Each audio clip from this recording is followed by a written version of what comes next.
গত সপ্তাহে আপনারা জানেন কক্সবাজার আমার একটা প্রোগ্রাম ছিল, তো হেলিকপ্টারে গিয়েছিলাম। ফেনী জেলা যখন পার হচ্ছি আমি দেখলাম 3টা উইন্ড মিল চিনেন তো, বিশাল পিলার, 3টা 4টা পাখা থাকে, বায়ু বিদ্যুৎ কেন্দ্র, বাংলাদেশের প্রথম বায়ু বিদ্যুৎ কেন্দ্র এটা, মুহুরী প্রজেক্ট বলে এটার, সম্ভবত মুহুরী প্রজেক্ট। তো সাগরের বাতাসের ঝাপটায় এটা ঘুরে এনার্জি হয়, ইলেকট্রিসিটি উৎপাদন হয়। তো আমি পাইলটকে বললাম, ভাই এগুলো থেকে কেমন ইলেকট্রিসিটি উৎপাদন হয়? কয় হুজুর একটু হয় না, কিছুই হয় না। কিছুই হয় না মানে? বলে হুজুর বাংলাদেশে যত উইন্ড মিল আছে এটার পাখা একটাও ঘুরে না।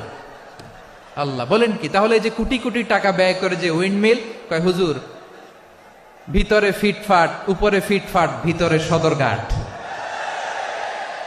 তার মানে কোটি কোটি টাকা দিয়ে এই উইন্ড মিল বানায়, এখানে কিছু নাই, দুর্নীতির আড্ডাখানা, আখড়াখানা বাংলাদেশ, ঠিক কিনা বলেন? আয় রে, জাপানিজরাও মানুষ, আমরাও মানুষ।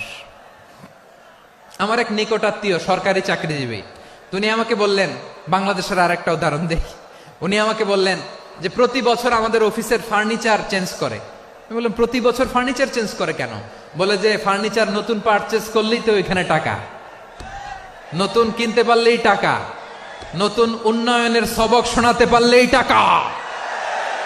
প্রথম আলোর রিপোর্ট, কি আলো? প্রথম আলোর রিপোর্ট, গত 15 বছরে উন্নয়নের নামে লুটপাট হয়েছে প্রায় 3.25 লাখ কোটি টাকা। কার রিপোর্ট? আমাদের বানানো কথা। প্রথম আলোর রিপোর্ট। গত 15 বছরে কারা ছিল জানেন তো? হ্যাঁ, শুধু ওনাদেরকেই দোষ দিয়ে লাভ নাই। স্বাধীনতার পর থেকে শুধু শাসকের হাত বদল হয়েছে, আমরা কিছু পাই নাই, ঠিক কিনা বলেন? শুধু ওনাদের দোষ দিয়ে কি লাভ? একদল খাইছে, আরেক দল খাওয়ার জন্য রেডি হয়ে আছে। আমরা এরকম চাই না। আমরা চাই স্বাধীন সার্বভৌম বাংলাদেশ, আমরা চাই দুর্নীতিমুক্ত বাংলাদেশ। আমি নিউজটা যে কতবার পড়লাম, এটা কি সম্ভব? 3.25 লাখ কোটি টাকা লুটপাট, মানে লুটপাট করতে করতে এদেশের জনগণকে ফুটপাতে বসায় দিচ্ছে। প্রিয় ভাইয়েরা, তাহলে জাপানের মানুষও মানুষ, আমরাও মানুষ।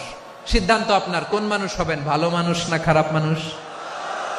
আজকের আলোচনার বিষয় হচ্ছে মানব সম্পদের উন্নয়ন, human resource development. It's a process to increase the capacity of knowledge, skill, capacity of the people of a country. একটা দেশের মানুষের জ্ঞান, তাদের দক্ষতা কি করে বাড়ানো যায়, বাড়িয়ে দেশের উন্নয়ন করানো যায়, এটাই হচ্ছে মানব সম্পদ উন্নয়নের মূল কথা। তাহলে মানব সম্পদ হচ্ছে একটা দেশের সবচাইতে শক্তিশালী পুঁজি। প্রাকৃতিক সম্পদ, খনিজ সম্পদের চেয়েও দামি হচ্ছে মানব সম্পদ। আমার প্রিয় যশোর, প্রাকৃতিক সম্পদ, খনিজ সম্পদের চেয়ে দামি সম্পদ কি সম্পদ? আল্লাহ তাআলা দয়া করে আমাদেরকে এই মানব সম্পদ দিয়েছেন। আসুন আমাদের এই মানুষগুলোকে আমরা সোনার মানুষ বানাই। রাজি আছেন তো সবাই? রাজি আছেন?